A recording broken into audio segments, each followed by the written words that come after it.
Okay, so originally I made my reviews for all the houses, but here's the problem.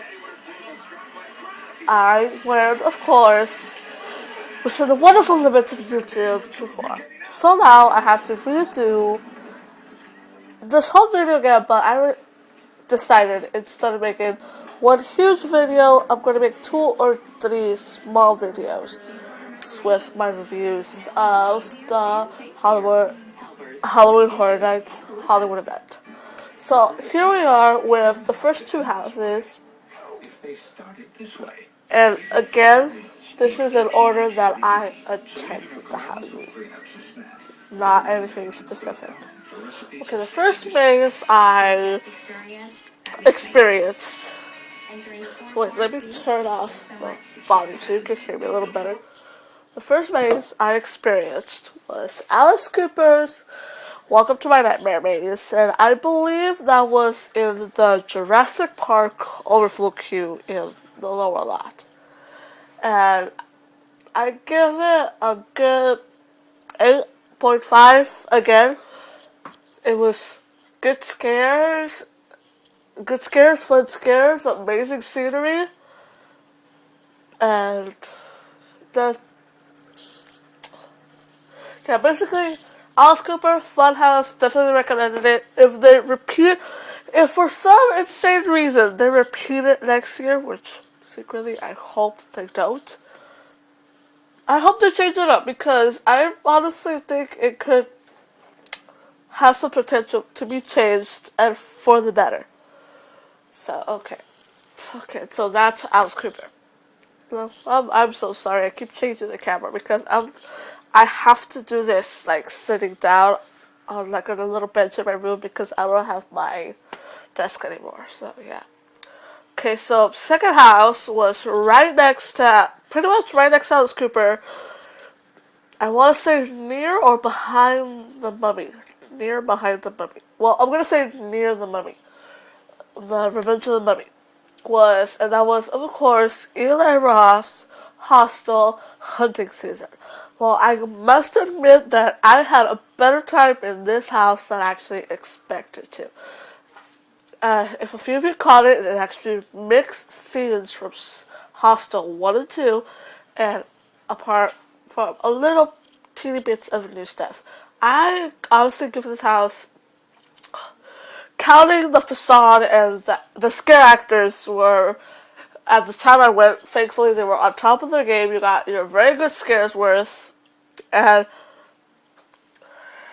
I must, yeah, so basically, yeah, it was good ratings. If there was a contest for facades for this year, Hostel wins by a landslide. The facade for Hostel was amazing. So yeah, Hostel another 8 or 9 out of 10. So yeah, and then back up to Upper Lot,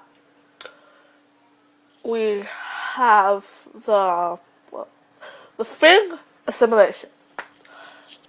This house pretty much on scare factor, on scares, on from by effects and scare actors. The closest I'll probably get to a perfect 10 on scares. It was a pretty cool house. And of course, if for any of you people who followed the updates from earlier last year, you heard, or at least it was heard from what I believe, and from what I've heard myself, that certain rooms in certain houses were gonna use the complete pitch black scare room, and I must admit, the best house that used that technique, I guess if you want to call it a technique or scare tactic, was The Thing. So yeah, and of course, like, you felt like you were in the movie. Of course, like every maze tries to do, you saw the facade was the entrance to the Arctic base. It was extremely cold to the point where you could see your breath. So that was pretty amazing. And It was so loud, one of the loudest mazes out of all of them, and yeah. So I would give the Thing Simulation 9.5. Just because I wasn't really looking forward to the Thing, because I wasn't considered like a movie spoiler. But all that aside, it was an amazing house. Sad to hear it won't be coming back. Well, in a way, I don't want it to come back, but I hear it didn't do as good because not the house. The movie didn't do very well, so sad to hear that. So yeah, that's part one. I want to come back with part two because I do not want to get this to become too long. Okay. So I'll be back either tonight or tomorrow because it is getting really late right now. It's about 11. And tomorrow I have late start. So if I can, I'll make the video for you guys really quick tomorrow morning. Okay? Bye. Bye from Mitch Doll.